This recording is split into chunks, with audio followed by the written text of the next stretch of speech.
Sa kalagitnaan naming family reunion, walang kagat-labing sinabing biyenan ko na ang pinakamalaking pagkakamali sa buong buhay niya ay ang payagan ang anak niya na pakasalan ako. Pumalakpak ang buong angkan, ngumiti lang ako nang mapaklat naglakat paalis. Kinabukasan, may nangyari na nagdulot ng matinding gulo at yumanik sa kanilang lahat. Ako nga pala si Elena Santos. 35 taong gulang at isang interior designer para sa mga nakakakilala sa akin sa labas. Ang buhay ko ay masasabing matatak, isang magandang trabaho, tahimik na pamilya, at kasal sa panganaying isang tanyak at maimpluwensyang angkan sa probinsya, ang nga Velasco. Sa tingin ng iba ay wala na akong dapat ireklamo. Ngunit ako lang ang nakakaalam na ang inaakalang kapayapaan na iyon ay isang napakanipis na tabing, na kayang punitin ang kahit isang malakas na ihip lang ang hangin. Ang pamilya, nga asawa ko, ang nga Velasco, ay kilala sa kanilang nakaugaliang tradisyon, mahigpit na pagpapahalaga sa nakaraan, at higit sa lahat, sa prestihiyo ng kanilang apelyido. Dun, may malinaw na herarkiya. Ang salita nga nakatatanda ay batas. At sa tuktok nga piramide na iyon, higit sa lahat, ay ang aking biyenan, si Doña Dolores Velasco. Siya ang uriing tao na sa isang tingin pa lang ay nahahasik na ang respeto at takot. Hindi niya kailangang magtaas ang boses. Bawat salita niya ay may dalang matinding bigat, mula sa pinakamahahalagang usapin hanggang sa pinakamaliliit na detalye. Mula sa pera hanggang sa relasyon mapamilya, lahat ay dumadaan sa kanyang makamay. Minsan pakiramdam ko hindi kasama, pamilya ang pamumuhay sa kanya, kundi nasa ilalim sila ng kanyang kontrol. Mula sa unang araw na tumuntong ako sa kanyang pamamahay bilang manugang, alam kong hindi niya ako gusto. Hindi dahil may ginawa akong mali, kundi dahil lang hindi ako nakmula sa isang pamilyang may mataas na angkan basta sa kanyang mapanuring pamantayan. Tandang-tanda ko pa na parang kahapon lang ang araw nang magkaharap ang aming nga pamilya para sa pamamanhikan. Sinuri niya ako mula ulo hanggang paa at sinabi sa mahinang boses, ngunit sapat ang lakas para maalala ko habang buhay. Presentable naman ang babae, pero ewan ko lang kung marunong siyang magdala ang pangalan ng pamamahay na ito. Sinubukan ko, talagang ginawa ko ang lahat para patunayan na karapat-dapat ako, pero tila sa kanyang paningin, lahat ng pagsisikap ko ay walang kwenta. Tuwing may ginagawa akong tama, hindi niya ako pinupuri, sasabihin lang niya ng may kalamigan, trabaho mong gawin yan ng tama, anong dapat ipakmalaki. Pero kapag nakamali ako kahit katiting, ipapaalala niya iyon sa akin ng paulit-ulit, na parabang ang pagkakamaling iyon ang nagdedepina sa buong pagkatao ko. Lumala pa ang sitwasyon nang ipanganak ko ang anak ko. Nang isilang ang maliit na si Sofia, akala ko iyon na ang magiging pinakakumpletong kaligayahan ko, pero hindi. Para kay Doña Dolores, isa itong pagkabigo. Noong araw na lumabas akong ospital, tumigil siya sa pintong kwarto, sumilip sa loop at bumuntong hininga. Babay na naman, kanino mapupunta ang kinabukasan ang pamilyang ito? Ang linyang iyon, hanggang ngayon, ay hindi ko makalimutan. Hindi lang nito ako nasaktan, kundi ipinaunawa rin nito sa akin ang tunay kong lugar sa pamilyang iyon. Mula nun, tuwing may hindi siya gusto, palagi niyang isusumbat ang katotohanang hindi ko siya nabigyan ng apong lalaki. Ang babaeng hindi makapagbigay ng anak na lalaki ay walang gaanong silbi. Madalas kong marinig ang nga salitang iyan hanggang sa nasanay na lang ako. Samantala, ang bayo kong si Daniel ay kabaliktaran ang lahat. Siya ang bunsong anak, ang paborito ni Doña Dolores. Kahit na nabubuhay siya sa pagpaparty at paulit-ulit na nagbibigay ng problema, palaging nakakahanap ng paraan ang biyenan ko para pagtakpan siya. Minsan umuwi siya ang madaling araw, sobrang lasing, at nasangkot sa gulo sa kalsada. Nang subukan kong magsalita, pinutol agad akong biyenan ko. Lalaki siya, normal lang na may buhay siya sa labas. Ano bang alam mo? Sa kabilang banda, kung umuwi ako ng medyo ginabi dahil sa trabaho, halata ang kanyang pagkadismaya. Ang babaeng may asawa hindi dapat naglalagi sa labas.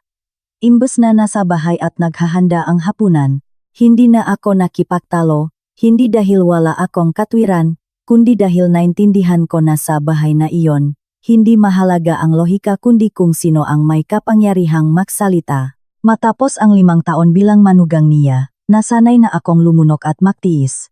Pinili ko ang katahimikan. Pinili kong gawin ng maayos ang aking bahagi mula sa pag-aalaga sa asawa at anak ko, pag-asikaso sa bahay, hanggang sa pagpapanatiliin magandang relasyon sa ibang kamag-anak. Sa partikular, nagbuhos ako en matinding pagod sa kapilya en pamilya, isang lugar na itinuturing ni Doña Dolores na simbolo en prestihiyo en angkan. Kakaunti lang ang nakakaalam na ako ang nagdisenyo at nangasiwa sa bawat detalye ng restorasyon nito. Mula sa mga baldusa at bubong hanggang sa pagkakaayos ng espasyo, ginawa ko ang lahat ng may matinding pag-ingat na may tanging pangarap na maging perpekto ang lahat. Noong araw ng inaugurasyon, lahat ng bumisita ay pinuri ang ganda at pagka-elegante nito. Ngunit nang may magtanong kung sino ang utak sa likod ng proyekto, ngumiti lang si Doña Dolores at sinabing, proyekto ito ang pamilya.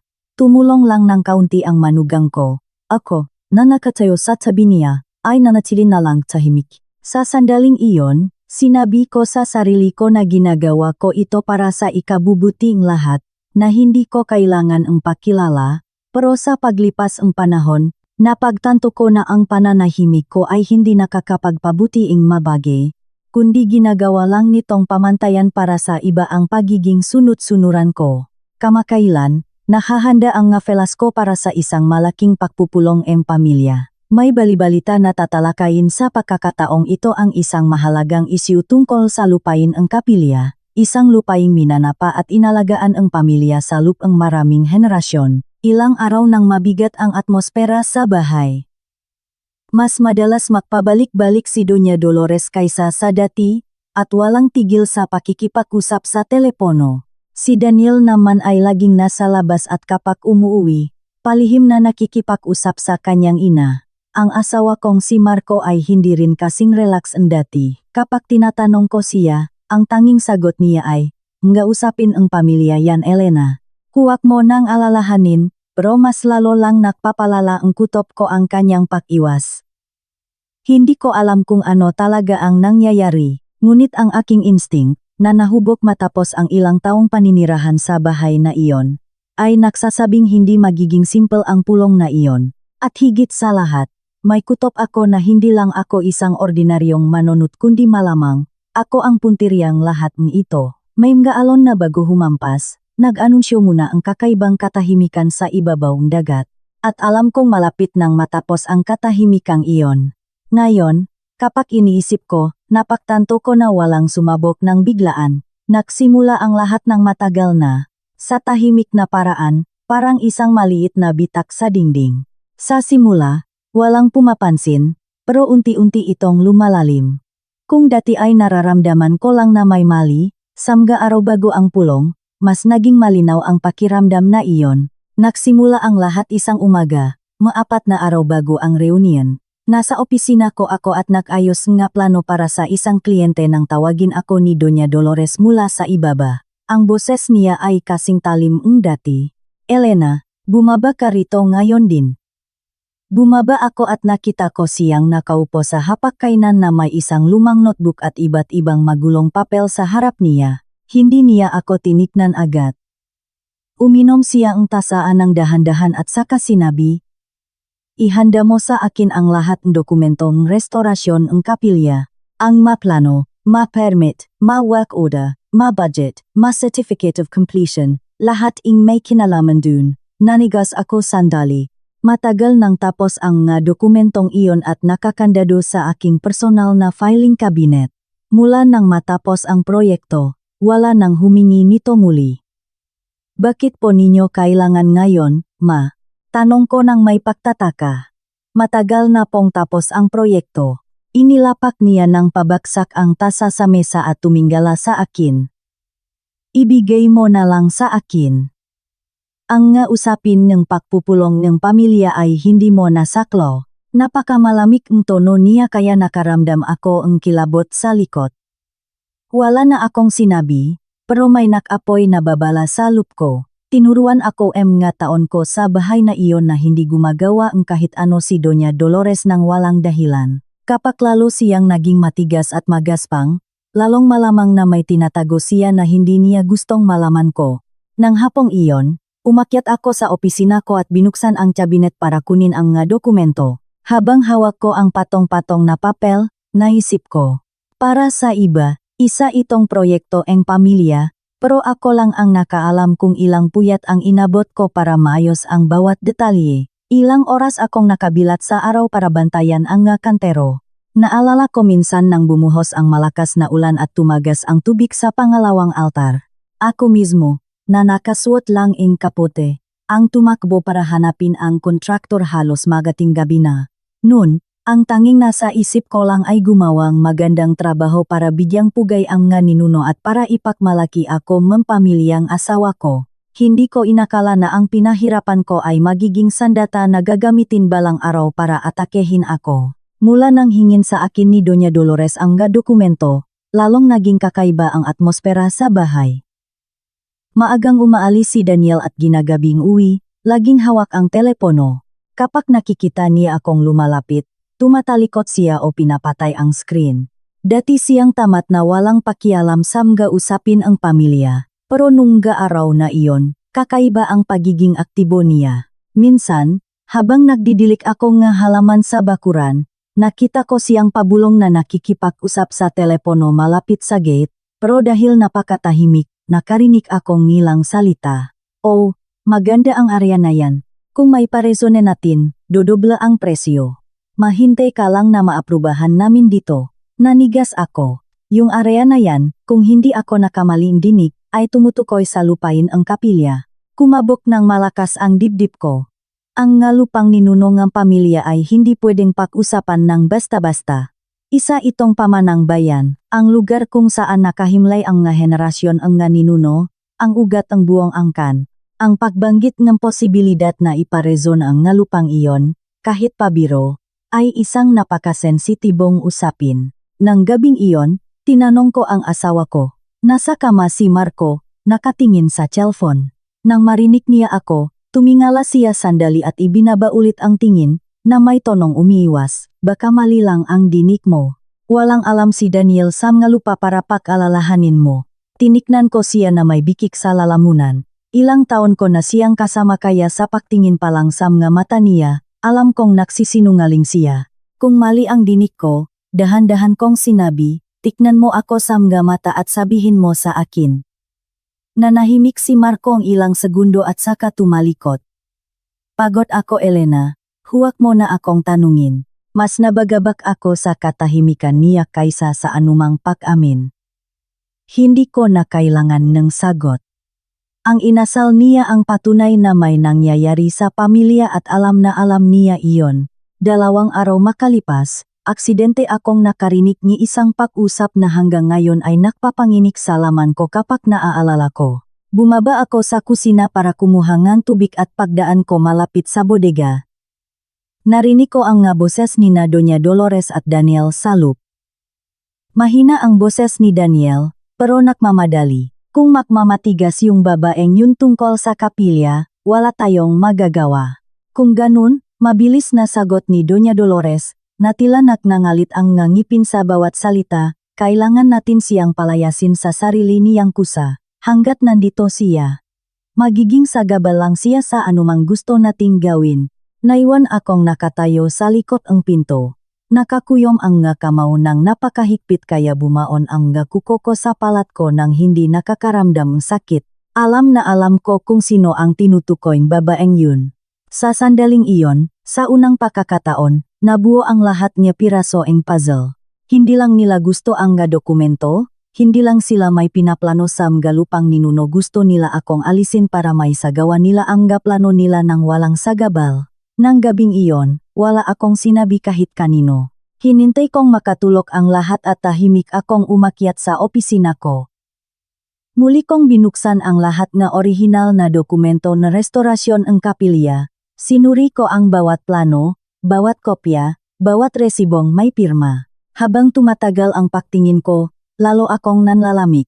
Ang ilan sa mga orihinal ay wala na sa lugar at may ilang pahina na pinalitan ng napakasatel. Sa ilang bahagi, binago ang nga numero, sa iba ay ang nga notes, sa iba naman ay inisken at pinatong ang pirma ko sa orihinal. Kung hindi ako mismo ang gumawa ang lahat mula sa simula, malamang hindi ko iyon mapapansin. Naupo ako sa harap ng desk ko halos buong gabi, nakikinig lang sa ugong ng ceiling fan. Sa maliit na kwartong iyon, kakaiba ang naging linaw ing isip ko. Naintindihan ko na mula sa sandaling iyon, isang maling hakbang lang ay hindi lang posisyon ko sa bahay ang mawawala, kundi pati na rin ang aking dangal, pinahirapan, at lahat niyang pinrotektahan ko ng maraming taon. Hindi ako gumawa ng iskandalo o kinompronta sila. Kumuha lang ako ng external hard drive at kinopya ang lahat ni gata. Gumawa ako mga photocopy ng isa pang set mga dokumento at itinago ang pinakamahalagang original sa isang lugar kung saan walang makakahanap. Nang matapos ako, nanatili akong nakaupo ng tahimik, nakatingin sa liwanag ng lamp sa ibabaw ng mga papel. Alam kong ang paparating na alon ay hindi na lang basta kutob. Nandiyan na ito, at sa pagkakataong ito, hindi ako tatayo lang at maghihintay na tangayin nila ako gayang gusto nila. Pagsapit nga umaga nga family reunion, hindi maaraw ang kalangitan, pero mabigat at maalinsangan ang hangin, yung tipong nakakairita kahit nakatayo ka lang. Maga pa lang, napuno na ang amga sasakyan, batian, at tunok ang gayabak sa lumang baldosa ang bakuran ang kapilya ang amga Velasco, naksidatingan ang natiyuhin, tiyahin, pinsan, at iba pang kamag-anak mula sa iba't ibang sangay ng pamilya. Lahat ay bihis na bihis, may mas seryosong mukha kaysa sa normal, dahil isa itong mahalagang pagpupulong.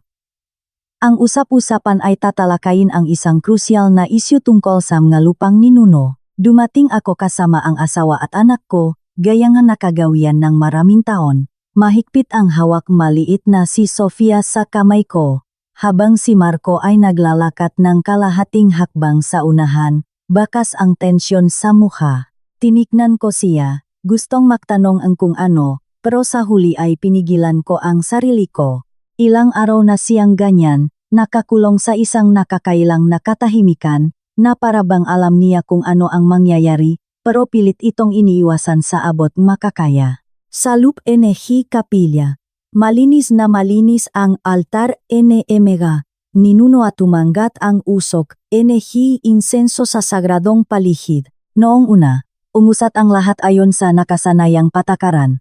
Nagsindi ang insenso ang patriarka ang pamilya. Naupo ang nga nakatatanda sa unahan at ang nga nakababatang henerasyon sa likod. Lahat ay nakuusap ng mahina, nakpapanatiliing pagalang sa harap ing altar. Kahit sino ang makakita sa eksena ay iisiping isa lang itong seryosong pagpupulong ing pamilya gaya ing iba, pero alam kong ang tahimik na tubig ay madalas nagtatago ang mapanganib na undercurrents, at hindi ako binigo ang instinct ko. Matapos ang nga panalangin, pagbati, at maikling pag-ulat sa mga usapin ang pamilya, napunta ang pulong sa pangunahing paksa. Binanggit ng patriarka ing pamilya, na kamakailan ay may nakmungkahi na ay reorganize ang bahagi ing lupa ing kapilya para sa mas epektibong paggamit. Kakasabi pa lang ang salitang iyon, umugong na ang bulungan sa bulwagan, ang nga hindi nakakaintindi kung ano ang ibig sabihin nito ay nakatinginan ng naguguluhan, habang ang nga nakatatanda ay, agad na napakunot no. Ang simpleng pagbanggit ng salitang i-reorganize na ginamit sa mga lupang ninuno ay sapat na para maging alerto ang lahat. Naiwan akong nakaupo na ang nga kamay ay nasa ibabawng tuhod, nakatingin sa unahan. Bawat salita ay kumukumpirma sa ang nga takot ko.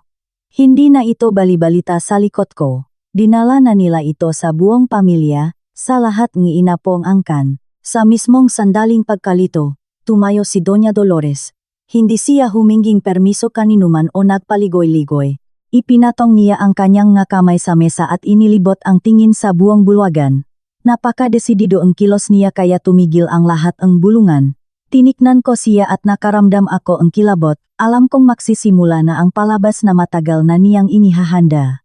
Nagsimulang magsalita si Doña Dolores ng may mabagal at sadyang pinabigat na boses, nakukunwaring seryoso at nagdadalam hati. Ngayon, sa harap nga ating maninuno at sa harap ninyong lahat, naniniwala akong may isang usapin na dapat linawin, at ito ay ang pagiging karapat dapat nga sawang panganay ing pamilyang ito. Natuyo ang lalamunan ko. Tumahimik ang buong kapilya. May mga lumingon para tiknan ako. Ang iba ay nakunot no na nakatingin sa biyenan ko, pero walang nangahas na sumabat. Saka siya direktang lumingon sa akin ng may napakalamig na tingin. Ibinabato ang bawat salita na parang kutsilyo. Ang pinakamalaking pagkakamaling buhay ko ay ang payagan si Marco na pakasalan siya. Bumaksak ang linya na parang malaking bato, sumasakal sa hangin ng kapilya. Nanatili akong nakatayo, nakingay ang ngatainga kong ilang segundo. Kahit inihanda ko na ang sarili ko, hindi ko inakala na maglalakas loob siyang sabihin iyon sa publiko. Sa kapilya, sa harap ng altar nga ninuno at sa daming nakatingin, hindi iyon isang pasaring, hindi iyon biro gaya ang dati isa itong direktang pag-atake, isang pagtatangkang tapakan ang pagkatao ko sa harap ng lahat, pero hindi siya tumigil doon. Ipinagpatuloy niya ang pagtaas ng kanyang boses. Mula nang dumating siya sa bahay na ito, nawalan na ang kapayapaan, masyado siyang nakmamarunong. Pinakialaman niya ang ngausapin ang kapilya ng mag-isa, sinisira ang pagkakasundo ing lugar, nilalapastangan ang lupa ing ating ganinuno ng walang takot sa Diyos, kung samga nakaraang taon ay minamalas ang pamilyang ito.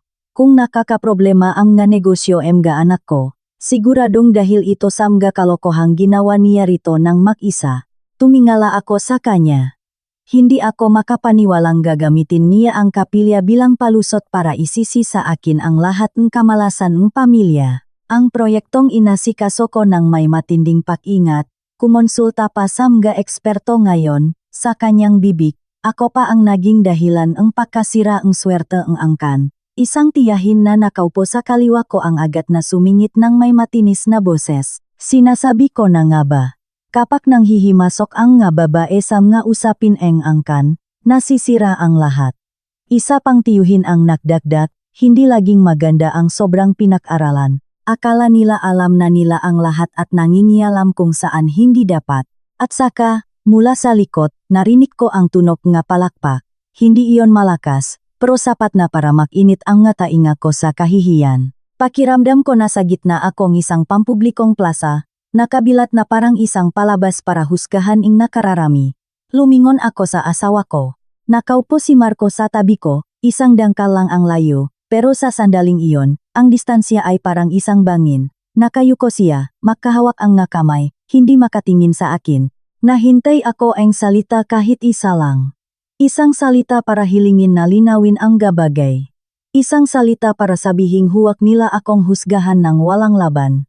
Pero nanahimik siya. Ang katahimikan niya ay parang mapurol na kutsilyo. Hindi ka papatayin agad, pero wawasakin ka sa loob. Nang sinusubukan kong panatilihin ang aking composture, tumayo si Daniel na parang hinihintay niya ang sandaling iyon. May hawak siyang folder na inihanda na niya at naglakad papunta sa gitnang bulwagan ng may malinaw na boses, na parang nagpapresenta ang ebidensya sa korte. Sabi niya, kung may nakdududa pa, nandito sa akin ang nga dokumento, ang nga pagbabagong ginawa ni Elena sa kapilya ng mag-isa, pinalitan ang direksyon, iniba ang istruktura, at nagdagdag, nemegya detalye na wala sa orihinal na plano. Pagkatapos, itinaas niya ang folder para makitang ang lahat. Ilansam nga nasa malapit ang lumapit para ipasa ang nga papel sa isa't isa ng may isang sulyap. Nakilala ko agad na hindi iyon ang nga orihinal na dokumento. May megabinagong letra, inibang numero, at idinagdag na notes ng pabasta-basta. Mga maliliit na pagbabago iyon na hindi mapapansin nga isang ordinaryong tao. Pero para sa akin na gumawa nun mula sa simula, isang tingin lang ay sapat na para malaman kong natamper ito. Sa sandaling iyon, tumigil sa pagtibok ng mabilis ang puso ko. Nanlamig itong parang yelo. Dahil doon ko naunawaan ang lahat. Hindi ito simpleng silakbo ang galit ni Doña Dolores, isa itong maingat na pinakplanuhang sabuatan, may setup, may mga akusasyon, at may mga pagkang ebidensya para wala akong laban. Gusto nila akong ipahiya sa buong pamilya, gusto nila akong gawing bastos, mayabang, at walang galang na manugang. At ang pinakamahalaga, gusto nilang gamitin ang pag-atakeng ito para alisin ako sa lahat niya may kinalaman sa kapilya at sa mga lupain nito, para makagawa sila niyan kahit anong gusto nila. Tiniknan ko ang folder sa kamay ni Daniel, pagkatapos ay si Doña Dolores, at sa huli, ang nakayukong mukha ang asawa ko. Sa unang pagkakataon sa buong pagsasama namin, nakita ko ng napakalinaw at masakit na hindi lang nila ako hindi tinuturing na pamilya, kundi handa silang tapakan ako makuha lang ang gusto nila. At ang pagpupulong na iyon, sa harap nga ninuno at nga buong angkan, ay ang entablado na pinili nila para ibaon ako sa pinakamalalim na kahihiyan. Naalala ko kung ilang bulungan pa ang umugong sa kapilya sa mga sumunod na segundo. Ang malinaw ko lang na naala ay ang naramdaman ko. Kakaiba, hindi ito sakit na magpapaluha sa akin, gaya ang inaasahan, kundi isang panlalamig na nagmula sa dibdib ko. Habang lalo ko silang naririnig na magsalita, habang lalo kong nakikita ang nagtatagumpay na mukha ni Doña Dolores, ang kasiyahan ni Daniel, at ang nakayuko at tahimik na ulong asawa ko, lalong luminaw ang isip ko. Kung ako ang Elena noong ilang taon na ang nakararaan, malamang manginginig ako. Magmamadali akong ipagtanggol ang sarili ko, desperadong magpapaliwanag na wala akong ginawang masama. Pero sa sandaling iyon, bigla kong naunawaan ang isang napakasimpleng bagay. Kapag may nahanda ang entablado at ibinigay sa iyo ang papel na kontrabida, anumang pagtatangka mong magtanggol ay lalo lang magpapasaya sa mga manunod. Kaya sa gitna ang lahat ang nga matang iyon na nakatitik sa akin na parang karayom. Hindi ako nagsalita. Bahagya ko lang kinagat ang labi ko at ngumiti ng mapakla, napakanipis. Kahit ako mismo hindi ko inaasahan na makakangiti ako sa ganoong pagkakataon. Pero nang lumabas ang ngiting iyon, natahimik ang buong kapilya. Siguro inaasahan nilang iyak ako, magmamakaawa, at pasigaw na itatanggi ang nga paratang. Walang umasa sa ganoong katahimikan. Isang tiyahin na nakaupo sa tabi ko ang sumiko sa katabi niya at bumulong, "Tiknan mo," nakukuha pang tumawa. Isang tiyuhin ang nakunotno sa halatang inis, pati si Doña Dolores ay natihilan sandali. Nasirang reaksyon ko ang script na inihanda niya, pero isang segundo lang iyon. Agad niyang binawi ang nakasanayan niyang matinis na boses, "May mukha ka pang ihaharap para tumawa.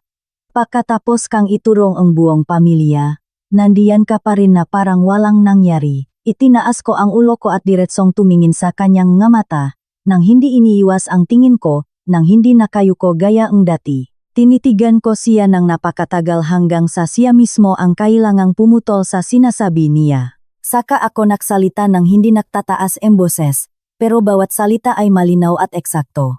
"Tapos na ba kayo, ma? O may kailangan pa kayong idagdag para kumpleto ang palabas?" Bumaksak ang linya na parang bomba sa kapilya. Narinig ko ng malinaw kung paano pinigil nga mataw ang kanilang pahinga, ang paglangit-ngit ng mga silyang kahoy. May mga tumingin sa akin na hindi makapaniwala. Isang tiyahin ang asawa ko ang agad na nakunotno. "Anong klaseng pambabastos yan sa biyenan mo?" Pero hindi ako lumingon para tignan siya. Nakatitik pa rin ako sa mukha ni Doña Dolores. Sa sandaling iyon, sa unang pagkakataon sa maraming taon, nakita ko sa kanyang nga mata hindi lang galit, kundi pati na rin ang anino ang pakalito. Siguro hindi niya inaasahan na ang manugang niya, na sa maraming taon ay naging tahimik na anino lang sa bahay, ay maglalakas-loob na tignan siya sa mukha at sagutin siya ng ganun, nang hindi siya binibigyan oras na makapag-react. Umarap ako kay Daniel. Hawak pa rin niya ang folder, pero nabawasan na ang kanyang hangin ang pagmamayabang. Tiniknan ko ang nga dokumento at saka ko siya tiniknan ng diretso sa mata. "Yung nga planong hawak mo, sigurado ka bang sa akin yan?" Nagulat si Daniel. Halos hindi mapansing galaw, isang pakurap, pero malinaw kong nakita. Agad niyang pilit na pinatigas ang boses niya para magmukhang seryoso. "Huwag mo nang subukang itanggi. Pinapatunayan ito ang mapapal." Nakatingin ang buong pamilya. Tumango ako ng dahan-dahan, na parang nakuha ko ang inaasahan kong sagot. Hindi ako nakipagtalo sa bawat linya, bawat detalye, na sigurado akong gusto nilang mangyari. Hindi ko rin sinubukang agawin sa kanya ang nga papel, kalmado ko lang sinabi, "Mabuti, kung ganun, naintindihan ko na ang lahat ngayong araw." Mas lalo silang nalito sa sagot ko. Malamang nahihintay sila ang sigawan, isang marahas na reaksyon na magbibigay sa kanila ang dahilan para tawagin akong bastos. Pero hindi ako sumunod sa laro nila. Lumingon ako sa asawa ko. Naroon pa rin si Marco, magkahawak ang kamay at nakapako ang tingin sa sahig. Tiniknan ko siya ng matagal, pero ang tingin ko ay hindi na umasa. Sa puntong iyon, hindi ko na hinihintay na buksan niya ang bibig niya para ipagtanggol ako. Kinausap ko siya sa tonong napakatahimik na kahit sa akin ay tunog kakaiba. Pinili mo ang manahimik, pipiliin ko rin ang sarili kong daan. Tumingala si Marco sa akin. Gumalaw ang ngalabi niya na parang may gustong sabihin, pero walang lumabas na salita. Sa sandaling iyon, naunawaan ko na may isang brutal na katotohanan. Ang pinakamasakit sa isang babae ay hindi ang insulto mula sa isang estranghero, kundi ang makita ang duwak na katahimikan sa lalaking kasama niya sa buhay. Yumuko ako at hinawakan ang kamay ng anak ko. Ang maliit na si Sofia ay nakasiksik lang sa tabi ko sa buong oras. Malamang nararamdaman niya ang tensyon sa paligid. Maliit at malamig ang kamay niya sa kamay ko, tumayo ako at inalalayan siyang tumayo. Napuno ang bulungan ang kapilya. Alis na talaga siya, sabi ang isa. Kakaiba ang babaeng ito ngayon, komento ang isa pa sa mababang boses. Tinuro ako ni Doña Dolores gamit ang daliri, na may maasim na boses. Saan ka pupunta? Hindi pa ito tapos. Sinong nagbigay sa'yo ang permiso na umalis? Tumigil ako at lumingon para tignan siya sa huling pagkakataon. Sa sandaling iyon, hindi na ako nakaramdam ng galit, isang matinding panlalamig na lang, na parang may bahagi ko ang namatay. Dahan-dahan akong nagsalita para marinig ng buong kapilya. May mga bagay na hindi nakukuha sa sapilitan. Pagkatapos sabihin iyon, nang walang karagdagang paliwanag, hinawakan ko ang kamay ng anak ko at lumabas sa kapilya sa ilalim dosa-dosanang nagugulat na tingin. Walang pumigil sa akin. Walang nangahas na harangan ang daan ko. Sa likuran ko, naririnig ko pa rin ang ngasigawan, bulungan, at ang boses ni Doña Dolores, na galit dahil nasugatan ang kanyang prit. Pero hindi na ako lumingon dahil alam ko na mula sa sandaling lumabas ako sa pintong iyon, hindi na ako ang babaeng nagtitiyagang tumahimik para iwasan ang gulo. At dahil sa ginawa nila ngayon, maaga man o huli, kailangan nilang bayaran ang presyo. Hindi ko dinala ang anak ko sa bahay ng biyenan ko o sa bahay ng nanay ko, o nahanap ng matataguan. Gaya inaasahan sa isang babaeng kakatapos lang ipahiya sa publiko. Dumiretso ako sa maliit na bahay na pag-ari ko sa isang tahimik na subdivision, na ginagamit ko bilang personal na studio. Nakapangalan sa akin ang bahay, walang kinalaman sa pamilyang asawa ko, at hindi nila ito masyadong pinapansin. Para sa kanila, isa lang itong lugar kung saan ko tinatago ang mga plano ko, tumatanggap ng kliyente, at nagpapakalunot sa trabaho. Tahimik lang si Sofia sa backseat mula nang umalis kami sa kapilya hanggang sa patayin ko ang makina ang sasakyan. Wala siyang masyadong tanong, mahigpit lang niyang yakap ang maliit niyang backpack. Mapula ang nga mata pero pinipigilan ang luha. Binuksan ko ang pinto at binuhat siya. Pagkatapak ngem nga paa niya sa lupa, tumingala siya. Mama, hindi na tayo babalik sa bahay ni Lola. Rupok nge boses niya. Hinaplos ko ang buhok niya. Pilit na pinapakalma ang boses, dito muna tayo matutulog ngayon anak. Magilamos ka muna at ipagahanda kita ang makakain. Tumango ang bata nang napakasunurin na dumurok sa puso ko. Hinintay ko siyang magpalit na damit at maupo para manood na charton sa sala, at saka ko ikinulong ang sarili ko sa opisina. Sa mesa, nandun pa rin ang nga sample ng materyales, manakarolyong plano, at ang warm light lamp na ginagamit ko kapag nagtatrabaho ako hanggang gabi. Parehong-pareho ang lahat tulad kahapon, pero hindi na ang dating ako. Binuksan ko ang pinakababang drawer ng desk at kumuhang isang brown na kahon na itinago ko ng maingat sa loop ng maraming taon. Sa loop nun naroon ang lahat ng dokumento ng restorasyon ng kapilya, mula sa inisyal na disenyo, building permits, certificates of turnover, work plan, hanggang sa pinakahuling resibo ng gas supplier. Itinago ko ang lahat, hindi dahil sa masyado akong praning, kundi dahil nakasanayan ko na ang magiwan malinaw na bakas na trabaho ko. Sa ganoong paraan, kung may magdudaman, may mapapatunayan ako. Binuksan ko ang bawat folder at muling binasa ang bawat linya. Habang binabasa ko, lalong luminaw ang isip ko. Lumalabas na sa gitna ng kaguluhan ng hapong iyon, may isang detalyeng nakalimutan sina Doña Dolores, Daniel, at kahit si Marco. Ang taong nakapirma bilang legal na responsable para sa buong proyekto ng restorasyon ay hindi si Doña Dolores, hindi si Marco, ni hindi si Daniel ako iyon. Pabagsak kong inilapak ang folder sa mesa. Kumakabog ang puso ko. Kung nakasulat ang pangalan ko roon, Ibig sabihin anumang pagbabago sa istruktura, anumang pagbabago na may kinalaman sa rehistradong proyekto, at kahit anumang isyu pagkatapos na makaapekto sa lupain ang kapilya na nakasaad sa dokumento, ay hindi maaring ipatupad ng walang pahintulot ko. Sa madaling salita, ang taong gusto nilang patalsikin ay mismong hawak na ngayon ang kinabukasan nila. Naupo ako sandali sa katahimikan at may lumang alaala na napakalinaw na bumalik sa isip ko. Noong araw na isusumite na namin ang aplikasyon, si Doña Dolores mismo ang nakpilit na ako ang ilagay bilang responsable. Sinabi niya iyon ng may kakaibang lambing na hanggang ngayon, matapos ang maraming taon, ay hindi ko makalimutan. Ikaw naman ang nasa industriya, ilagay mo na ang pangalan mo para mas madali. Matanda na ako at magulo diyang menega papeles na dyan. Isa pa, paano mo babantayan ang construction ng direkta? Kung may itanong sila, alam mo isasagot. Noong panahong iyon, inisip ko na walang problema, na ang mahalaga ay maging maayos ang trabaho at gumanda ang kapilya. Hindi ko kailanman inakala na hindi niya iyon ginawa dahil sa tiwala, kundi para ipasa ang responsibilidad sa akin at bawasan ang sakit sa ulo niya. Inilapit ko ang silya sa desk at tinawagan si Eng Ramos, ang head engineer noon. Ilang beses nakring ang telepono bago niya sinagot. Pagsabi ko ang pangalan ko, nakilala niya agad ako at tumawa pa. Elena, ang tagal na. Ayos ba lahat sa kapilya? Dumiretso ako sa punto.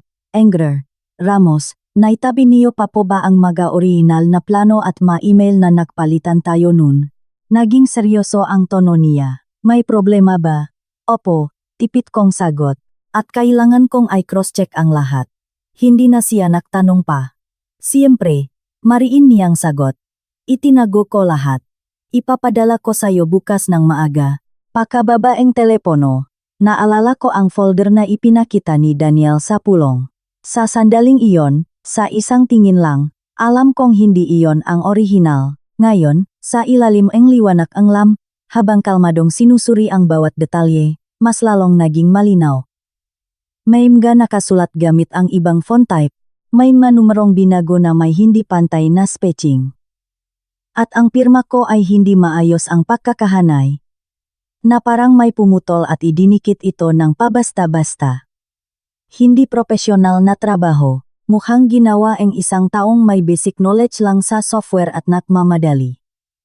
At kung ganun kagarapal ang pameme, ibig sabihin madaling hanapin ang nga ebidensya.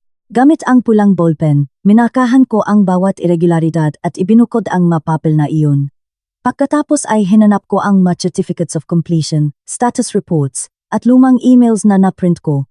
Habang inaayos ko ang nga dokumento, naramdaman kong luminaw ang lahat na parang isang larawang inalisan ang alikabok. Gusto nilang gumamit ang peking dokumento para puwersahin akong umalis.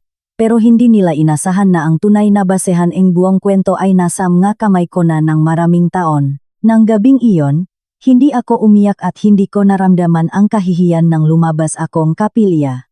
Ang naramdaman ko ay ang panlalamig ng isang taong nakita ng malinaw ang diskarteng kanyang kalaban. Inayos ko ang lahating files, kinuhanan ang litrato ang maimportanding pahina, at nagtago ang kopya sa laptop at sa external hard drive. Nang matapos, kinuha ko ang cellphone ko at tiniknan ang conversation namin ng asawa ko. Matapos ang ilang sandali, nagsulat ako ng isang linya. Bukas maintindihan mo kung bakit wala akong sinabi. Sinen ko iyon at pinatay ang telepono. Lumabas ako sa sala para tiknan kung tulog na ang anak ko. Nakatulog na si Sofia sa sofa, nakatagilit ang ulo at yakap ang kanyang teddy bear. Binuhat ko siya ng maingat, dinala sa kama, at kinumutan. Sa labas, sa bahay ng mabiyenan ko, siguradong iniisip nila na tumakas ako dahil sa kahihiyan, dahil hindi ko silang kayang harapin, dahil nasugatan nila ako sa kahinaan ko. Baka nakpaparty sila, pakiramdam nila ay nanalo sila. Inaakalang kinabukasan ay may tatapusin na lang silang ilang detalye. Pero hindi nila alam na ang tunay na simula ay hindi nang lumabas ako sa kapilya, kundi noong mismong gabing iyon. Kinaumagahan, gumising ako ng mas maaga sa normal, halos hindi ako nakatulog. Pero nakakapaktakang gising na gising ang diwa ko. Naligo ako, naksuot ng komportableng damit, tinali ng mataas ang buhok ko, at maingat na inilagay ang bawat dokumento sa maleta ko ang nga orihinal, nga kopya, ang nga notes ang comparison, at ang laptop na magdamak kong chinarga. Inihanda ko ang lahat ng napakadetalyado para hindi ako magkamali kahit katiting. Tulok pa si Sofia. Naupo ako sa gilid ng kama at hinaplos ang buhok niya. Ang mukha niya pagkatapos ng mahimbing na tulok ay mukhang mas kalmado na kaysa kahapon, kahit medyo namamaga pa rin ang nga mata niya. Inayos ko ang kumot niya.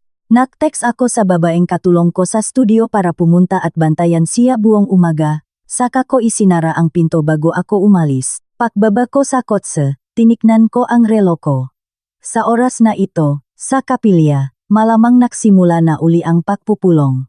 Wala akong sinabihan, hindi ko tinawagan ang asawa ko, hindi ako nag-text sa kahit sinong miyembro ng pamilya. Gusto kong makita nila akong dumating sa oras na hindi nila inaasahan. Minsan, kapag mas direkta ka, mas konti ang oras na naibibigay mo sa kalaban para makriyak. Nang huminto ang kotse sa harap ng kapilya, naririnig ko na ang nga boses sa loop. Hindi ito kasing ingay kahapon, pero halatang nagpapatuloy ang kanilang usapan. Kinuha ko ang briefcase ko at pumasok. Ilang kamag-anak sa balkonahe ang unang nakakita sa akin at biglang natahimik. Napanganga pa ang isang tiyahin, na parang hindi makapaniwala sa nakikita niya. Tinawid ko ang bakuran, dumaan sa pintuan at pumasok sa kapilya sa ilalim ng dos-dosenang nagugulat na tingin. Gaya ng inaasahan, halos bumaksak ang katahimikan.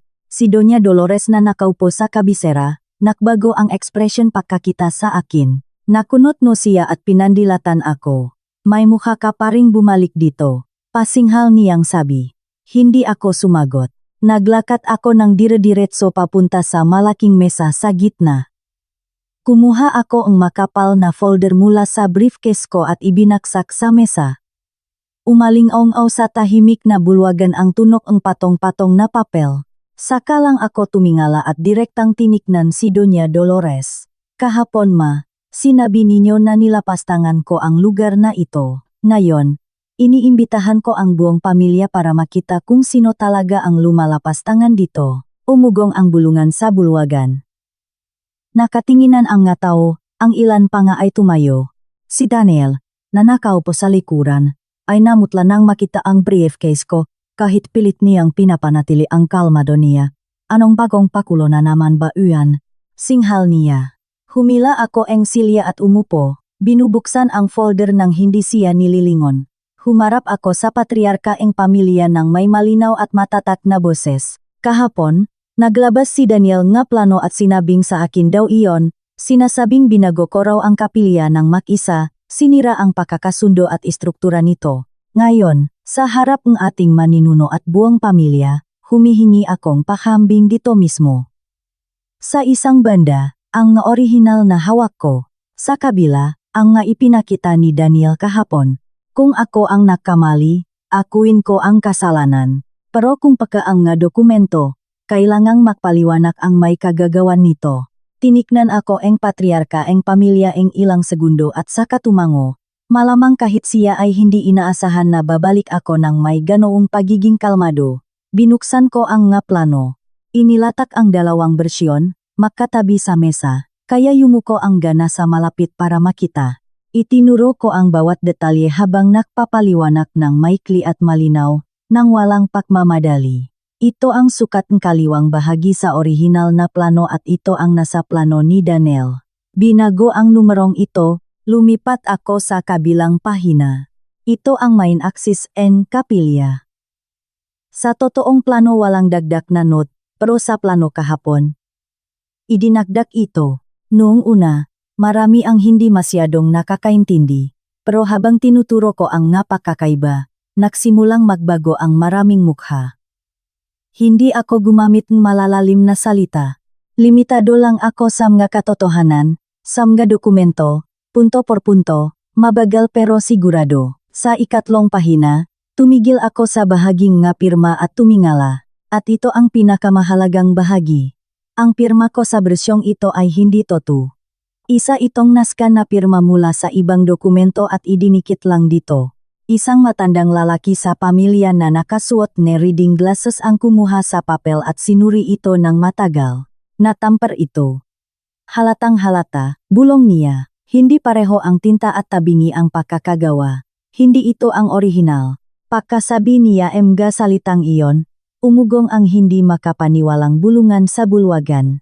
Hindi na iyon nga sadyang bulong para atakehin ako tulad kahapon, kundi naguguluhang bulungan nga taong nagsisimulang makaisip na niloko sila. Nang makita ang sitwasyon, nawalan ang kontrol si Daniel. Tumayo siya at tinuro ako. Nagsisinungaling ka. Dinala mo yang nga papel para gumawa ang kwento. Lumingon ako sa kanya, ngayon ay walang katahimikan gaya kahapon. Kung ganun, ipaliwanag mo sa akin kung bakit samga plano mo ay digitally cut at pasted ang pirma ko. Kung original yan, bakit may bakas ng editing sa metadata ang file? Bakit hindi pantay ang spacing? Bakit dalawang magkaibang font ang gamit sa mga notes? Pagkasabi ko nito, binuksan ko ang laptop at iniharap ang screen sa kanila. Kagabi, nahanda ako ng presentation na may side-by-side images. Naka-zoom in ang bawat kahina-hinalang detalye, at pinapakita ang data mula sa orihinal na file na pinadala sa akin ni Eng Dramos. Ipinakita ko ang nga litrato isa-isa. Tinuturo ang bawat patunay. Hindi naman eksperto ang nga naroron, pero halatang halata na may mga bahaging ginawa lang ng basta-basta. Diyos ko, sambit nga isang tiyuhin. At kahapon, ipinaharap niya ito sa atin na parang katotohanan. Umayos akong gupo, inilagay ang nga kamay sa mesa at nanahimik. Alam kong sapat na yon, hindi ko layunin na manalo sa argumento, kundi hayaan silang mismong makakita na nahayak na ang kasinungalingan nila. Sa kabila, mula kay Doña Dolores hanggang kay Daniel, hindi na may pinta ang nga mukha nila. Tuluyang nagbago ang atmosfera sa kapilya. Kahapon, ako ang na-corner. Ang gayon, sa mismong entablado na inianda nila para sa pagbagsak ko. Umikot ang laro. Walang nagsalita ng malakas, pero naunawaan lahat na hindi pala ganun ang kwento gaya ng pinalabas nila. Pagkatapos ko magsalita, nabalot ng mabigat na katahimikan ang kapilya, na parang natabunan sila ng semento sa dibdib. Ang ngabulungan kanina ay hindi na pabor sa kanila kundi puro pagdududana. Nakatinginan ang nga tao, tumingin sa mga papel sa mesa, at panghuli, kina Doña Dolores at Daniel. Si Daniel ang unang bumigay, nung una ay sinubukan pa niyang itanggi, pero nang ipakita ko sa laptop ang detalye ang panginyalam at mismong nga nakatatanda ang kumumpirma na peking dokumento nga iyon, nakbago ang mukha niya. Nawala ang yabang niya kahapon at nagsimulang mamuo ang pawis sa noo niya. Kahit hindi naman mainit ang umaga, wala na akong sinabi. Alam kong lalo lang silang kakabahan sa katahimikan ko. At ganun nga nangyari, biglang lumingon si Daniel sa ina niya, nanginginig ang boses, nawalan ng komposer. Ma, magsalita ka, alam mo to eh. Ang linyang iyon ay parang malaking batong inihagis sa tahimik na lawa. Nanigas ang lahat, umusat paharap, na parang hindi makapaniwala sa narinig. Nakapako ang ngatingin kay Doña Dolores, tiniknan ko rin siya, pero hindi ko na kailangang mangipit pa. Ang sarili niyang anak ang humila sa kanya papunta sa gitna ng entablado. Na-realize ni Doña Dolores na nilaglag siyang anak niya sa apoy. Nanigas ang mukha niya at agad siyang sumigaw para mabawi ang autoridad niya. Kung may ginawa siyang mali, problema niya yon. Wala akong kinalaman diyan. Bakit kayo nakatingin sa akin? Ang huling pangungusap ay hindi lang para kay Daniel, kundi sa lahat ng nakatingin sa kanya. Pero ang sigaw niya ay hindi na ganun katatak kaysa kahapon. May nakatagong kahinaan ang isang taong nagpipilit makmukhang matapang habang nawawalan na ang balanse.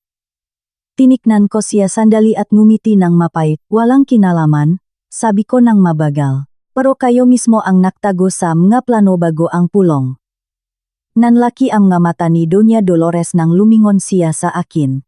Anong pinagsasasabi mo? Nakakamali po ba ako? Kahapon ay sinabi ninyo na nasa inyo ang nga dokumento, at ilang araw na ang nakalilipas ay inutos ninyo na ibigay ko ang lahat ng plano at dokumento ng kapilya. Kung ganon, kung nakmula sa inyo ang manipuladong bersyon, saan yon nanggaling? Tinubuan ba ang paang nga papel at tumakbo kay Daniel? Nagsimulang marinig ang nga bulong na o ngano sa mga hilera sa likod. Sa una ay mahinang bulungan lang, pero sapat na para basagin ang autoridad ni Doña Dolores. Isang matandang tiyuhin na nananahimik na nakamasit ang tumayo, nakasandal sa mesa. Tinitigan niya ang aking biyenan ng may mabigat na boses. Dolores, kailangan mong linawin to. Hindi pwedeng sabihin mong wala kang alam nang may lumabas na pakang dokumento sa kalagitnaan family reunion. Nanginig ang labi ni Doña Dolores. Sa ibang pagkakataon, baka ininsulto na niya agad ito, pero ngayon, sa harap ng buong pamilya at kasama ang nga ebidensya sa mesa, hindi siya pwedeng mambastos ng mas nakatatanda. Huminga siya ng malalim at sinabi gamit ang matigas na boses, "Tinago ko lang." Ibinigay niya sa akin at tinago ko. Wala akong alam kung pakayan o hindi, pakarinig ko doon, nakaramdam akong malamig na pagtawa sa loob ko, tinago ko lang. Napakagaan na salita, na parang lahat ng ginawa niya nitong manakaraang araw ay mauwi sa pagtatago lang mapapel lahat ng panghihiya, lahat ng panlilit na tinis ko. Ngayon, gusto niyang ibuot ang lahat sa 3 salita. Kumuha akong isa pang dokumento sa folder ko at inilagay sa mesa. Kung nakakamali ako, bakit hindi niyo inilabas ang nga orihinal mula sa simula kaysa gumamit ng pakang bersyon kung tinago lang ninyo ito? Bakit hindi niyo muna tiningnan bago hinayaan ang buong pamilya na husgahan ako? O baka naman alam niyo na at kailangan niyo lang ng dahilan? Ang huling tanong ko, kahit hindi ko sinabi ng napakalakas, ay humila sa tensyon sa bulwagan na parang kwerdas ng biolin. Nagsimulang makbulungan ang nga tao. May point siya. Totu. Bakit hindi inilabas ang orihinal? Ang nga paghihinala kahapon na nakaturo sa akin, ngayon ay pabor na sa kanya. Sigurado akong naramdaman yon ni Doña Dolores. Wala na ang tigas ang mukha niya. Sa unang pagkakataon sa buong pagsasama namin, nakita ko siyang totoong nawawala sa sarili. Bumabuka ang bibig niya tapos sasaraduhan, parang desperadong naghahanap ing sapat na palusot para takpan ang butas na ginawa niya. Pero habang nagmamadali siya, lalong humahalata ang kasinungalingan niya. Si Daniel naman, hindi na kaya. Tumingin siya sa ina niya, tapos sa akin, at sa mga mukha sa paligid niya. Ang isang tulad niyang sanay sa layo at umaasa sa iba para lutasin ang problema niya ay madaling guguho kapag na corner. Alam kong malapit na siyang magsalita at ilabas ang tinatago niya. At ganun nga nangyari. Hinampas niya ang mesa at may basak na boses na sumabog, kung hindi natin ginawa yon, paano natin siya tatanggalin sa isyu ang lupa? Sa sandaling iyon, malinaw kong narinig na may nakpigil niya hininga. Nanigas ang nga nakatatanda niya pamilya. Hindi lang yon basta dulas ang dila. Iyon ang huling telang nagtatago sa sabuatan nila na pinunit ang mismong nga kamay niya.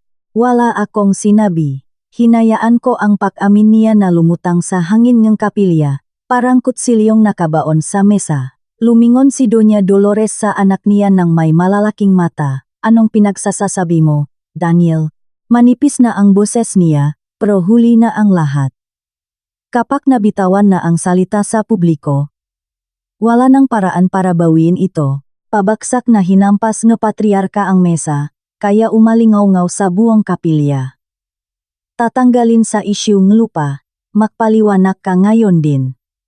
Napaatras si Daniel habang nanigas si Doña Dolores. Wala na ang kanyang pagiging autoritaryo kahapon. Tiningnan ko silang dalawa at hindi na ako nakaramdam ang galit, kundi ang katiyakan. Sa wakas, sa harap nga ni Nuno at sa buong pamilya, nagsisimula ng lumabas ang katotohanan, at sa pagkakataong ito, hindi ako ang nakadiskubre nito, kundi sila mismong nalaglag ang sarili ng isa-isa. Kakasigaw pa lang ang patriarka, natahimik na ang buong kapilya. Nanatili si Daniel sa gitna, maputla na parang patay. Si Doña Dolores ay nanigas sa tabi niya. Nakakuyom ang nga kamao kaya namutla ang nga buko ang daliri niya. At ako, pagkatapos ang magdamag na pag-ayos ang lahat, ay nakaramdam ang matinding kapayapaan. Alam kong ang pag-amin ni Daniel ang unang pintong mabubuksan pa lang. Ang talagang yayanik sa pamilya ay mangyayari pa lang. Hindi ko pinatagal ang katahimikan. Yumuko ako. Binuksan ko ang pangalawang compartmenting briefcase ko at inilabas ang isang nakabin na dosyer. Sa ayos pa lang nito, naintindihan na nga nakatatanda na hindi ako pumunta para lang makipag-away. Ibinaba ko ang nga papel sa mesa, ipinasa papunta sa patriarka, at sinabing malinaw.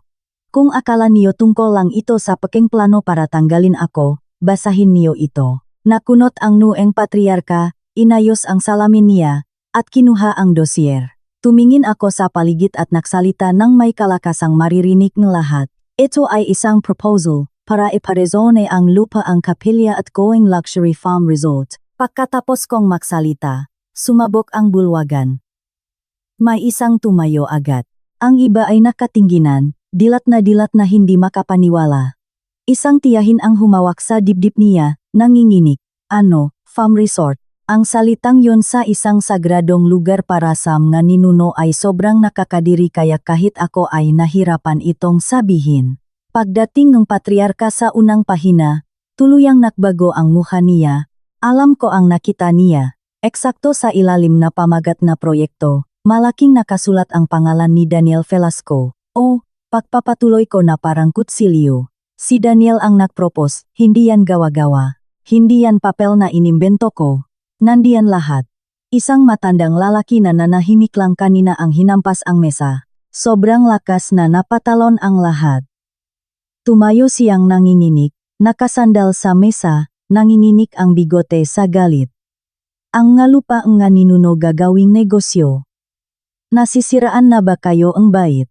Napaatras si Daniel, maputla at nakatingin sa sahig na parang gusto na lang magpalamon dito, pero natural sa kanya na itanggi ang lahat hanggang sa huli. Lumunok siya at nanginginig na sumagot, gusto ko lang pong iparenovate para mas maganda at kung swertehin, magkakaroon yung pera ang pamilya. Iparenovate para mas maganda o ibenta ang nga ninuno mo? Singit ko. Ang tanong ko ay hindi pasigaw, pero sobrang lamig na nakpayelo sa paligid. Tinitigan ko siya. Ang ganda pakinggan. Renovate. Pagandahin. Extra income. Pero ang totoong gusto mo ay ang lupa ang kapilya. Ang lugar kung saan nakahimlay ang lolo't lola natin, kung saan nakpupunta ang pamilya para magbigay galang. Yan ba ang tawag mong pagandahin? Hindi makapagsalita si Daniel. Alam niyang hindi siya makakasagot dahil may mabagay na kapag tinawag sa totoong pangalan, lalabas at lalabas ang karumihan nito. Hindi ako tumigil. Kinuha ko ang cellphone ko at ipinakita ang mga screenshot na na-print ko. At ito ang mga text ni Daniel sa isang real estate agent. Inilagay ko ang mga papel sa mesa. Maikli lang ang mga pag-usap, pero sapat na. Kung masasakop natin yung likod ang bakuran, mas maganda ang presyo. Kailangan mo nang tanggalin yung manugang. Kung maparizone natin ang kapilya, mas malaki ang kikitain natin kaysa sa normal na lupa. Ang nga salita ay nakasulat doon ng walang palamuti, naglalabas en tunay na kasakiman. Kinuha ang isang tiyuhin ang papel, binasa ito, at ibinato pabalik sa mesa nang namumula ang mukha. Daniel. Anong klaseng pagpapalaki ang ginawa sayo para isulat ang nga ito? Akala mo ba ang lupa ang pamilya ay paninda sa palengke? At saka para tanggalin ang manugang, dagdag isang tiyahin. Ibig sabihin, ang lahat nito ay isang bitak para maalis si Elena at makuha niyo ang gusto niyo. Hindi ko na sinagot ang nga nagtatanggol sa akin. Sa sandaling iyon, hindi ko na kailangan nga awa o pakikiramay nila. Kailangan ko lang nakusa nilang makita ang katotohanan. At nangyayari na nga, si Doña Dolores, na sinubukang hindi makialam, ay nagsimulang manginig. Tiniknan niya ang nga papel, ang cellphone ko, at saka ang anak niya. Siguro doon niya napagtanto na hindi na niya masasalba ang sitwasyon sa pagtanggi o sa kanyang nakasanayang pagmamatigas. Sa gitnang panik niya, sumigaw siya ng may basak na boses. Sabi ko sayo ayusin mo ng palihim. Ang linyang iyon ay parang hatol ng kamatayan. Sobrang tahimik, dahan-dahang tumingala ang patriarka at tiningnan siya, hindi dahil sa galit, kundi dahil sa matinding pagkabigo. At hindi ko na kailangang magsalita pa, siya mismo ang pumirma sa sarili niyang sentensya sa harap nga ninuno at sa buong pamilya. Isang tiyuhin ang mabilis na tumayo at tinuro siya. Sa sinabi mong yan, inamin mo ang lahat. Ibig sabihin hindi lang si Daniel ang may gawa. Kasapwat ka rin. At kahapon nandito tayo at nakikinig kung paano niya sinisi ang manugang niya, dagdagan Giza pa. Napakalaking kaplastikan. Kailan pa naging trabaho ang isang biyenan na maksapwatan para ibenta ang lupa ang ninuno at isisipa sa manugang. Nakiba na ang ihip ng hangin. Kung kahapon ay sa akin lahat ngetingin, ngayon ay bumaliktat na kay Doña Dolores at sa anak niya. Wala nang sabwatan, palakpakan, at pagmamayabang puro paratang na lang, galit, at tunok nga siliang gumagalaw dahil tumayo ang iba para ipakita ang kanilang pakairita. Napaatras si Doña Dolores, nakahawak sa mesa na parang matutumba na. Nanigas si Daniel, mapula ang nga mata, hindi nangahas magsalita. At ako na nakaupo lang sa aking pwesto, ay nakamasid sa nangyayari. Wala akong naramdamang tuwa o saya, kundi kasiguruhan na ang kapangyarihan ni Doña Dolores nitong nga nakaraang taon ang pagkukunwaring tagapagtanggol ang pamilya at ninuno na ginamit niya para manipulahin ang iba ay tuluyang gumuho sa paningin ng lahat. Sa oras na iyon, hindi na family reunion ang nagaganap, isa na itong pressure cooker na handa ng sumabok, nagsisigawan ang lahat, nakatinginan sa gulat, at tinuturo sina Doña Dolores at Daniel, ngunit sa gitna ang kaguluhan, nang ang lahat ay nagulat sa balitang ibebenta ang lupa at sa aksidenteng pag-amin biyenan ko, alam kong oras na para ibagsak ang huling pasabok, hindi ako sumigaw, umayos lang akong upo. Tumingin ako sa paligid at mahinahong sinabi, may isa pang bagay na siguradong walang nakaalam sa inyo. Ang nga salita ko, kahit hindi sinigaw, ay nakpatahimik sa kwarto. Tumingin silang lahat sa akin. Naninigas pa rin si Doña Dolores, maputla na parang kandila si Daniel, at si Marco, sa unang pagkakataon, ay inangat ang ulo at tumingin sa akin na parabang nararamdaman niyang may ibubunyak ako na hindi pa niya inaasahan. Binuksan ko ang huling compartment ng aking briefcase. Isang dosier nga legal na papeles na protektado ng matigas na plastic folder. Kinuha ko ang nga papel, inilapak sa mesa, at itinulak papunta sa patriarka. Ito ang original na legal filing buong restorasyon ng kapilya. Building permit, certificate of turnover, at ang document of execution responsibility. Kinuha ng patriarka ang nga papeles ng tahimik.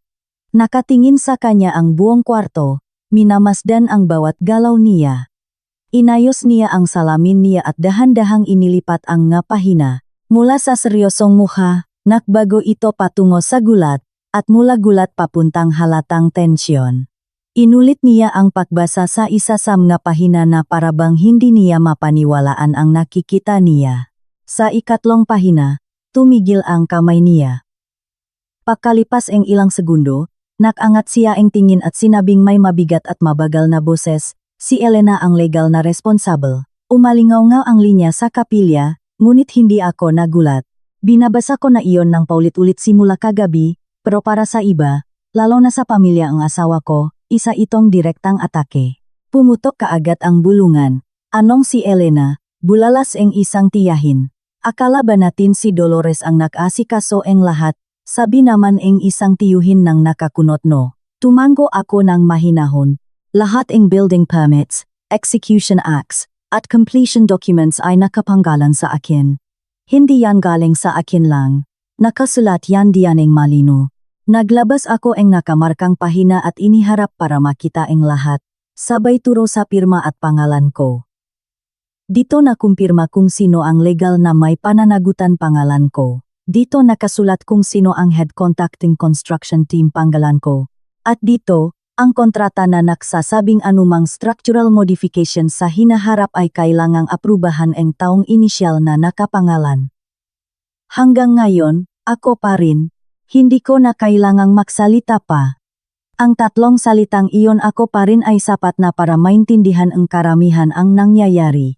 Kung ang buong legal na framework ng restorasyon ng kapilya ay nakatali sa pangalan ko, anumang pagbabago, anumang proposal na makakaapekto sa mga lupa at istrukturang iyon, ay hindi pwedeng mangyari kung wala ang pirma ko. Sa madaling salita, ang taong gusto nilang tanggalin para ituloy ang plano nila ay ang mismong nakisang kailangan nila para makahakbang. Ibig sabihin, anumang pagbabago sa lupang iyon ay nangangailangan ng pirma mo para maging legal. Tanong ang isang tiyuhin sa mahinang boses.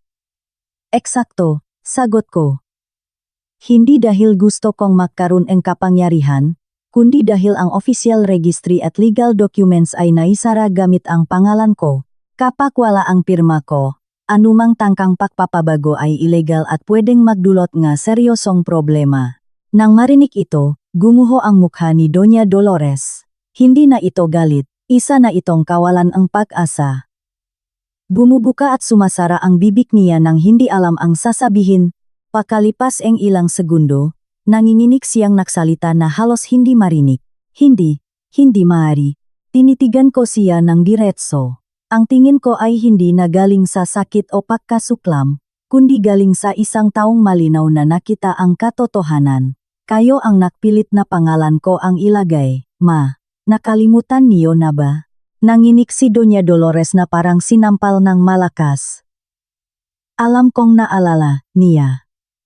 Hindi pwedeng nakalimutan niya. Siya ang nagsabi na dahil bata ako at profesional ko ito, dapat ako ang mamahala. Nang maging maganda ang kalabasan, siya ang nakangkin ang kredito sa harap ang pamilya. At ngayong gusto nilang baluktutin ang batas para ibenta ang lupa ng Mga ni Nuno. Na-realize niyang ang pangalang pinilit niyang isulat ay ang tanging lock na hindi niya kayang sirain. Nanigas si Marco. Tiniknan niya ang nga dokumento at napatingin sa akin na may matinding pagkagulat. Siguro hanggang sa sandaling iyon, hindi niya na-realize na bumalik ako na hindi walang dala. Akala niya napahiya ako at wala na akong magagawa kundi tahimik na lang umalis. Pero ngayon, ako ang may hawak sa pinakasusiing buong kwentong ito. Hindi ko na kailangan tumayo o hampasin ang mesa. Nanatili lang akong nakaupo sa mismong kapilya kung saan nila sinubukang wasakin ako, habang inoobserbahan ang pagbabago sa lahat ng tingin nila. Mula sa pagiging inakusahan ang taong gusto nilang itapon nag-ibang anyo ako bilang ang kaisa-isang tao na kailangan nilang kausapin kung gusto nilang sumulong. Sa oras na iyon, tuluyang nagbago ang laro. At sa unang pagkakataon sa maraming taon, naunawaan ko na ang totoong kapangyarihan ay wala sa kung sino ang pinakamalakas sumigaw o nakmamando. Nasa kanya ang tunay na kapangyarihan na may hawak ng katotohanan at kayang maging kalmado hanggang huli. Ang tanong ko ay nakiwan ng nakakabinging katahimikan sa kapilya. Kung kanina ang katahimikan ay dahil sa gulat, ngayon, ito ang katahimikan ng nga taong alam ng nagbago na nang tuluyan ang nga nakasanayan nila. Inakala ang lahat na si Doña Dolores ang boss, na batas ang nga salita niya. Ngunit sa sandaling ito, sa harap ng altar nga ni Nuno, ang kapangyarihang iyon ay lumabas sa tunay nitong kulay. Isang basak na kabibe, binuong sa pilitang pananakot, ang katahimikan ngiba, at ang pasensya ko sa maraming taon. Si Doña Dolores ang unang nakagets nito. Nanigas siya at biglang, parang asong na corner, sinugot niya ako. Umalingaw-ngaw ang tunok ng hinila niyang silya sa sahig. Itinuro niya ako gamit ang kanyang nanginginig na daliri, ang kanyang boses ay basak sa galit at kaba. Gusto mong baliktarin ang pamamahay na to. Noong dati, ang galaw na ito ay sapat na para mapaatras ako, mapayuko, at mapatahimik. Ngunit sa pagkakataong ito, nanatili akong nakatayo. Pinakmasdan ko ang nanginginig niyang daliri at dahan-dahang tumayo. Hindi ko hinawi ang kamay niya o sumigaw. Sumagot lang ako malinaw at nakakapasong na salita. Ibinabalik ko lang ang katotohanan kung saan dapat. Ang pangungusap ko ang pumigil sa pagtatangka niyang takot ako. Pinanlakihan akong mata ni Doña Dolores. Pero bago pa man siya makapagsalita muli, sumabok ang nga sigaw mula sa hilera sa likod. Hindi na lang to bulungan, kundi direktang nga akusasyon na. Sumosobra ka na, Dolores. Sigaw ang isang tiyuhin, inihahampas ang binti niya sa galit. Ang iligtas ang anak mo ay pwede, pero hindi sa punto na ibebenta mo ang lupa nga ni Nuno at biktamahin pa ang manugang mo. Sigaw naman ang isang tiyahin na nakiling sa galit, at kahapon ginawa mo pa kaming tagakinik sa pangaral mo na parang ikaw ang tama. Tapos lahat pala yun ay kasinungalingan. Bawat salita ay sumasampal sa mukha ni Doña Dolores. Tiningnan ko siya, at bigla, ang babaeng maraming taon nang nagpapakaba sa buong pamilya ay mukha na lang mahina at nakakaawa. Kapag nawala ang tiwala ang iba sa kapangyarihan mo, mas mabilis tong guguho kaysa sa inaakala mo. Si Marco, na naninigas kanina, ay biglang tumayo. Siguro nang makita niyang na-corner na ang nanay niya. Narinig ko ang pag-andar ang silya niya. Narinig ko rin ang malalim na pahinga niya bago magsalita, pero sobrang hina ang boses niya kaya nangilabot ako. Ma, Baka dapat na tayong tumigil. Iyon lang. Walang pagtatanggol sa kung ano ang tama, walang pahingi ngatawat, ni walang sinabi para kampihan ako. Isang simpleng baka dapat na tayong tumigil. Lumingon ako at pinakmasdan siya. Malamang masyadong malamig ang tingin ko dahil agad siyang natigilan. Ngayon ka lang maksasalita. Tanong ko, yumuko si Marco, hindi makasagot, at alam ko na wala na siyang sasabihin. Sa buong araw kahapon at kaninang umaga, binigyan ko siyang napakaraming pagkakataon para magsalita ng patas at palagi siyang pipiliin na manahimik. Ngayong talo na siya at na-corner ang nanay niya at susubukan niyang umeksena, mas nasaktan pa ko kaysa sa lahat ng insulto ni Doña Dolores. Umalis ako sa harap niya at nagsimulang ilikpit ang ngapapal. Iniipit ang bawat folder sa aking maleta nang may pagkakakalma na malamang nagpakaba sa kanila. Dahil alam nilang pagkatapos ang lahat, hindi lang ako alis na parang walang nangyari. Nang matapos ako, umayos ako ang tayo, tumingin sa paligid at sinabi, sa harap ang lahat, mula ngayon, nagbibitiw na ko sa lahat ng responsibilidad ko na may kinalaman sa kapilyang ito. Ang reaksyon ay hindi galing kina Doña Dolores o Marco, kundi sa ibang kamag-anak. Sabay-sabay tumayo ang ilang nga nakatatanda. Hindi mo pwedeng gawin yan, bulalas ing isa. Anong ibig mong sabihin diyan? Tanong isa pa na namumutla na. Kung makresign ka, anong mangyayari sa mga papel ang kapilya?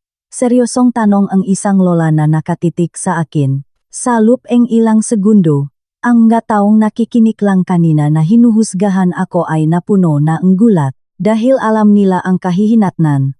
Kung ako ang legal na may autoridad, ang pagbitiw ko ay hindi simpleng galit lang. Ibig sabihin, ang lahat ng dokumento ay maiwan sa isang legal limbo, isang maling galaw at ang lupa ang ganinuno ay maaring mawi sa asunto. Nang mahinto ang proseso, tumayo ang patriarka at lumapit sa akin sa unang pagkakataon. Aprikado ang boses niya. Elena, kailangan natin tong pag-usapan.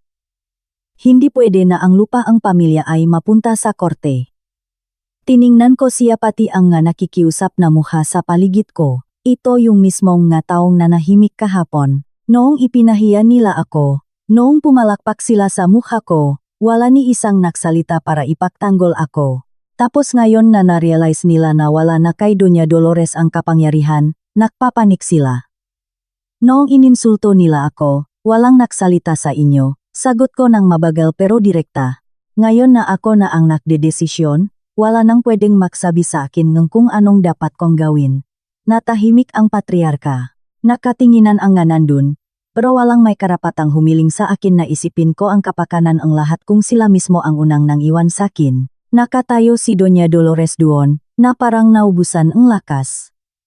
Sinubukan lumapit ni Marco, pero isang simpleng galaw ko lang, napatigil siya sa paglapit. Kinuha ko ang aking maleta at lumingon papunta sa pintuan para umalis. Ito ang pangalawang beses na umalis ako, pero iba na ang pakiramdam ko. Kahapon, umalis akong pinagtatawanan at iniinsulto. Gayong, iniwan ko silang magulo. Narinig ko kung paano sila nagtatawagan, kung paano sinisigawan nga nakatatanda si Daniel, paano nila sinisi si Doña Dolores, at ang basak na boses ni Marco na tinatawag ang pangalan kong Elena.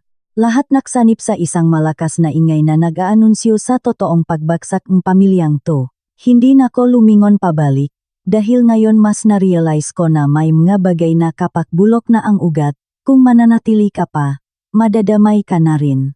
Ang pag-alis kahit papaano, ay iniligtas ang sarili ko at ang anak ko. Una si Marco, pinabayaan ko.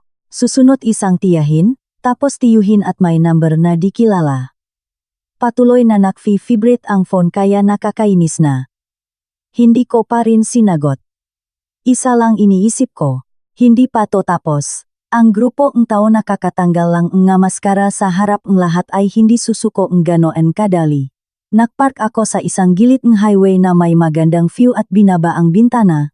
Ang tanghaling hangin ay hindi masyadong presko pero tumulong ito para kumalma ako. Nang susubukan ko ng umandar muli, tumunok ulit ang telepono ko. Sa pagkakataong ito, si Patriarka na. Napatigil ako sandali, tapos sinagot ko, Elena, kailangan mong bumalik ngayon din. Rinig ang pagiging desperadong boses niya. Hindi na lang ito simpleng pampamilyang problema. Sa kabilang linya, may sigawan, murahan, at tunok nga silyang naguguluhan. Naimaginen ko kung gaano kagulo ang kapilya ngayon. Anong nangyayari? Tanong ko, may dumating na tagalabas, sagot niyang nakpahina ang boses. Yung nga bibili sa lupa pati ang ahente ay nandito dala yung nga papeles. Gusto daw nilang magkapirmahan. Bumalik ka agad, hindi ko sinagot agad. Tinitigan ko ang tanawin habang pinag-isipan ang lahat. Totoo nga. Hindi lang yon kwento ni Daniel, kundi nakpadala pa talaga ang tao. Ang buong nangyari ay parte ng plano para maibenta ang nga lupa kapag tuluyan nila kong natanggal. Naramdaman ko ang kilabot, hindi dahil sa takot kundi sa pagkasuklam. Nakakadiri na ang pagiging gahaman ang taong ito at ang paggawa ang negosyo sa amga lugar kung saan nakahimlay ang lolo't lola nila. Pumikit ako at sinabing, ang dahan-dahan. Noong ipahiya nila ko, ang buong pamilya tumahimik. Kung gusto nilang bumalik ako, marinig niyo muna lahat kung anong klasang tao ang pinoprotektahan nila. At binabaan ko siya. Pero hindi pa ako umalis. Nagstay ako ang kaunti pa. Hindi dahil nag-alangan ako kundi dahil alam kong kung babalik ako ng maaga, gagawin nila akong bayani. At hindi ko na responsibilidad na iligtas ang pamilyang ito na minsang sinubukan na ibaon ako. Kailangan nilang mapakinggan, makita at inumin ang ngalason na ginawa nila. Tanging sa paraang ito lang mapapatunayan ang lahat na hindi sila inosente. Nang maglaon, yung nga nanatili doon ang nagsabi sa akin ng sumunod na nangyari nung umalis ako. Humupa ang kaguluhan nang biglang may humintong itim na sasakyan sa may garahe. Dalawang lalaking nakasu at isang babae na may maleta ang lumabas.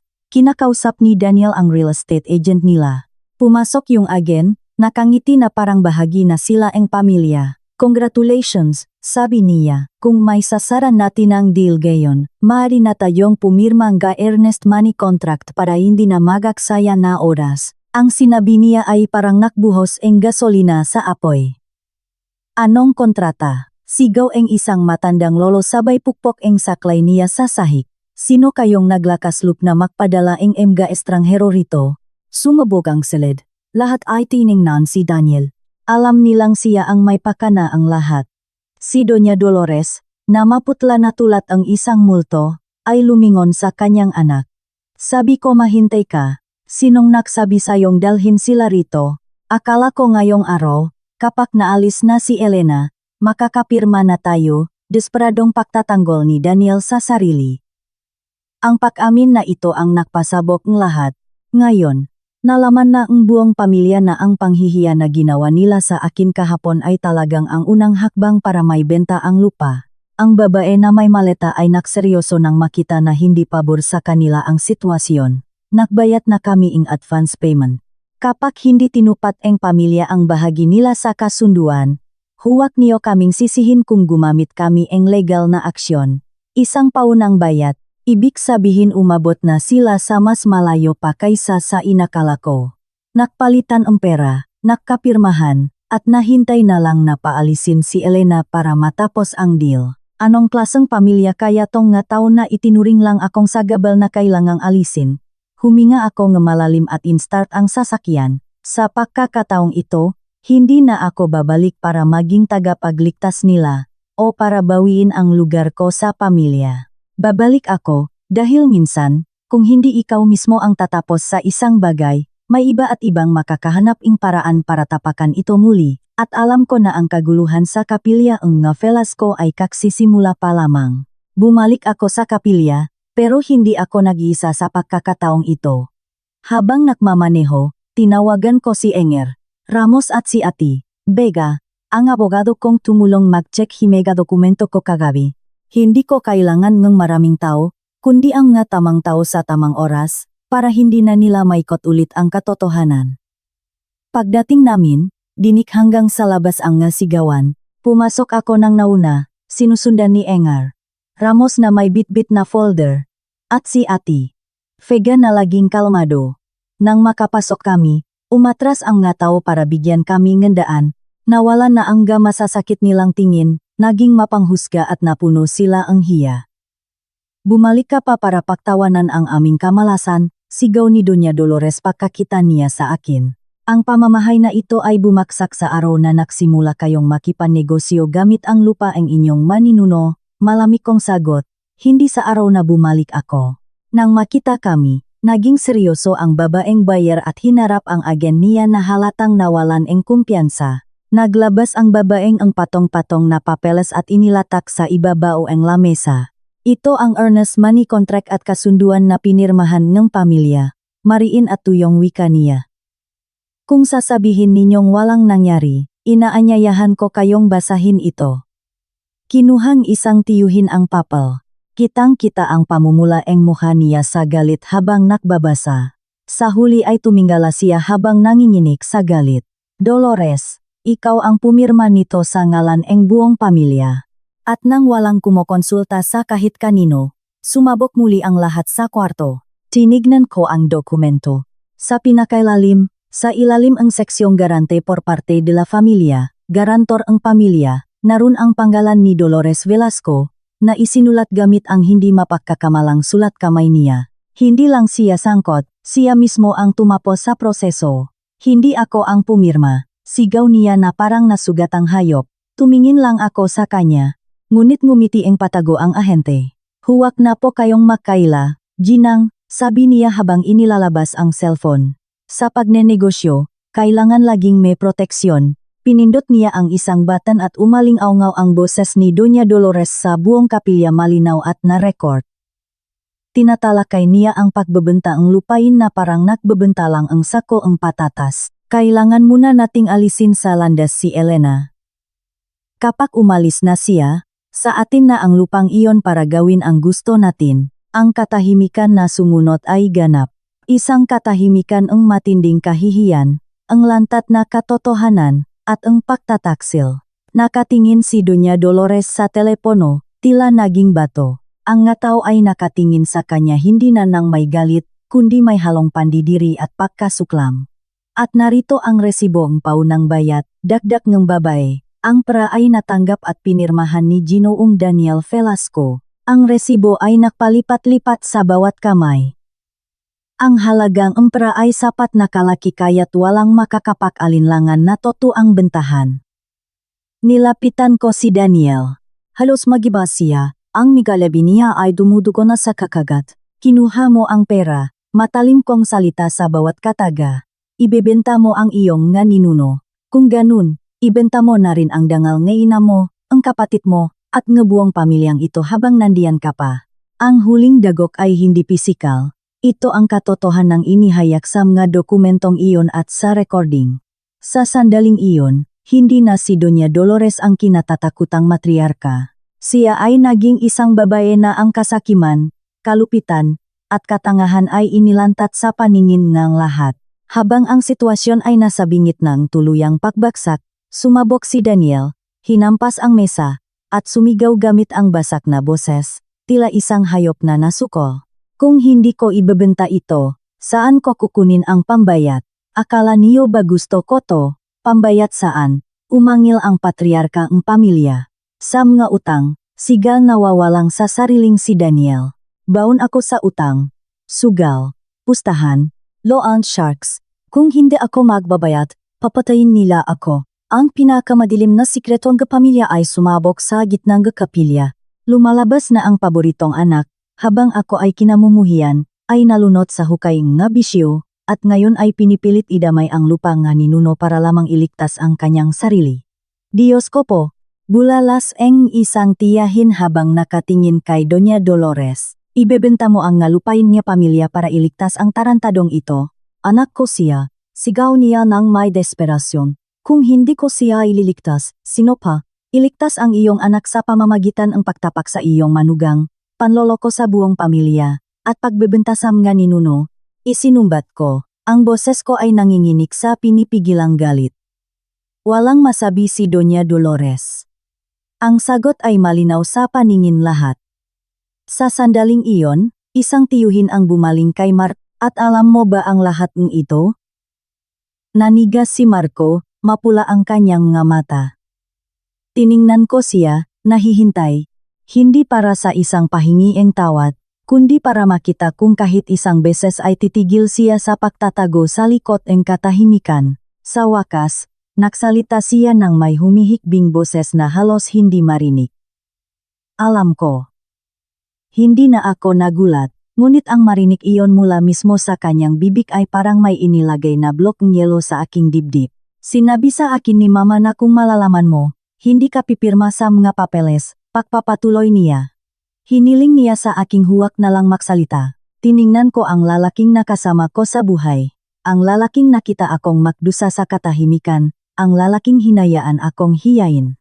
At nagsimula akong tumawa, isang tuyo at mapait na pagtawa. Hindi mo ipinagtanggol ang iyong ina, sabi ko sa kanya. Nanuot ka lang ng tahimik. Ang nga taong katulad mo ang pinakamapanganib. Ang kaduwagan ng isang lalaki ay wala sa kanyang nga sinasabi, kundi sa mga pinipili niyang itago, kahit alam niyang ito ay mali at hindi makatarungan. Nagpatuloy ang kaguluhan. Ngunit sa gitna ng mga sigawan, isang bagay ang luminaw. Ang lahat nangyari ay hindi tungkol sa tradisyon, ni hindi tungkol sa dangal, o sa ikabubutiing pamilya. Ito ay dahil sa isang bulak na ina na handang gawin ang lahat para sa kanyang anak, isang duwag na anak na handang ibenta ang kanyang naninuno para bayaran ang kanyang utang, at isang asawang walang paninindigan na handang isakripisyo ang kanyang asawa upang mapanatili ang sarili niyang kapayapaan. Nang tila umaabot na sa rurok ang bagyo nga akusasyon, tumayo ang patriarka ng pamilya, si Lolo. Ang kanyang pagiging kalmado ay nakpatahimik sa lahat. Inutusan niya ang isang pamangkin na kunin ang isang lumang kahong gawa sa kahoy na nakatago sa itaas na bahaging kapilya. Mayroon akong itinatago, sabi niya sa isang mabigat na boses, na inaakala kong dadalhin ko hanggang sa aking libingan. Ngunit kung hindi ko ito sasabihin ngayon, ang angkang ito ay mabubulok mula sa ugat. Namutla si Doña Dolores nang tingnan niya ito, dala ang pamangkin ang kahon. Sa loob nito ay walang maalahas o pera, kundi isang naninilaw na liham. Ito ay isang liham na iniwan sa akin ang aking kapatid, ang ama ni Marco. Bago mamatay, ay hiniling na itago ko ito at buksan lamang kapag nagkaroon ng problema tungkol sa lupa ng kapilya. Nang marinig kong banggitin ang aking biyenang lalaki, na noong nabubuhay pa ay palaging trinato akong may pagalang, nakaramdam akong bikik sa lalamunan. Binuklat ng patriarka ang sulat at nagsimulang magbasa. Ang sulat kamay ay, sa katunayan, pag-ari ng aking biyenan. Kung may mangyari sa akin, basa niya, ang pamamahala sa kapilya, ay hindi dapat mapunta sa kung sino ang pinakamalakas sumigaw. Ang taong pinakakatiwalaan ko para sa gawaing ito ay hindi ang asawa ko o ang nga anak ko, kundi ang aking manugang si Elena. Nang marinig ko ang aking pangalan, naramdaman kong kinapos ako ang hininga, ang buong kapilya ay napatingin sa akin. Si Doña Dolores ay naniga sa kinatatayuan.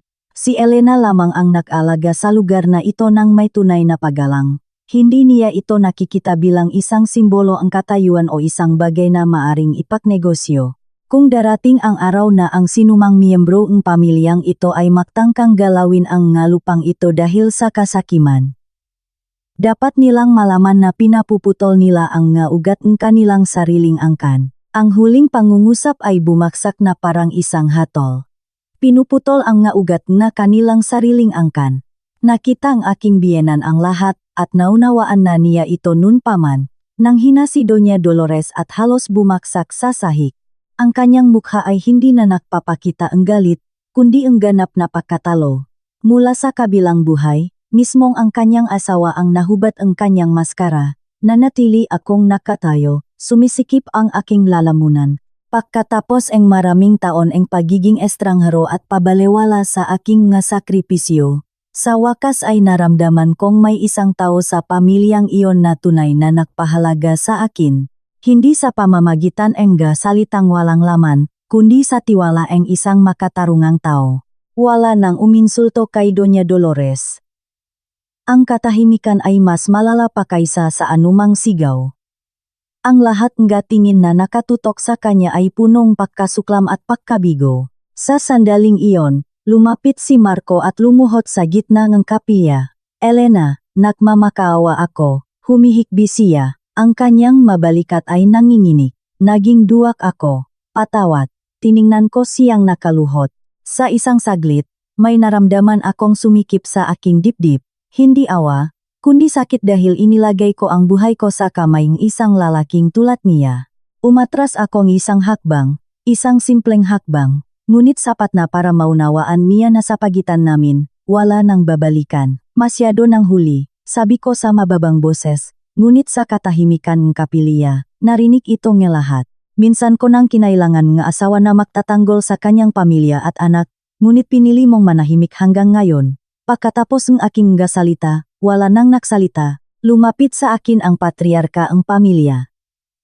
Elena, alam kong marami kang pinagdaanan, ngunit nakikiusap ako na tulungan mo kaming ayusin ito sa huling pagkakataon. Tiningnan ko siya at ang iba pa. Tatanggapin kong tumulong, sabi ko. Ngunit mayroon akong 3 kondisyon. Walang sumingit sa akin. Una, ang kasunduan sa pagbebenta ay kakanselahin dito at ngayon din, nakasulat at may mga saksi. Pangalawa, personal na pananagutan ni Daniel ang pagbabalik ng paunang bayad at humingi ng pampublikong tawad sa buong pamilya. At pangatlo, ang aking biyenan at ang aking asawa ay hihinging ang tawad sa akin at sa aking anak. Dito, sa harap ng lahat, kinansela ang kasunduan. Si Daniel, na lumuluha, ay humingi ang tawad. Si Doña Dolores, nabasak ang boses, ay nagsabing, nagkamali ako. Binulak ako ang pagmamahal ko sa aking anak, at si Marco ay lumuhod sa harap ng aking anak nang hindi makapagsalita. Si Sofia, na mahigpit na nakahawak sa akin buong oras, ay tumingin sa akin. Mama, kailangan ba nating manatili dito?